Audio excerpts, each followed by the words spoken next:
Alam niyo kung ano yung isa sa pinakamasakit na maririnig natin sa isang tao? Sumbat.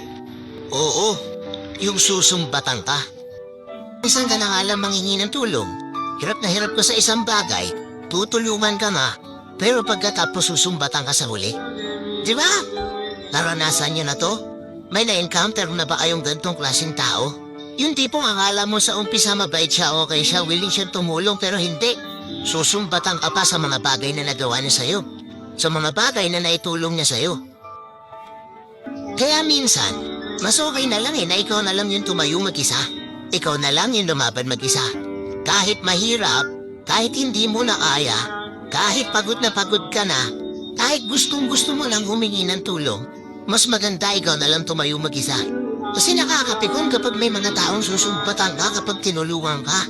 Nakakala mo ni minsan hindi ka naging mabuting tao din sa kanila. Dahil minsan hindi ka rin nakapagbigay ng tulong sa kanila. Alam niyo yung pakiramdam, di ba? Minsan nga sa bahay mismo eh. Yung mga taong nandun sa loob ng bahay niyo susumbatan pa kayo. Di ko nasasabihin kung sino tong mga to pero alam kong kilala niyo kung sino. Kaya mas maganda talaga kung hindi ka nadidepende sa ibang tao. Mas maganda kung may laban ka sa buhay mo, ikaw yung makipaglaban mag-isa mo. Wala kang naririnig. Mayroon kang peace of mind. Kung may isang bagay akong ituturo sa inyo, ito lang yun. Huwag mong itipende yung buhay mo sa ibang tao. Huwag mong isalalay yung buhay mo sa ibang tao. Yung success mo, mas maiging tumayo ka na lang mag-isa. Mas maiging lumaban ka na lang mag-isa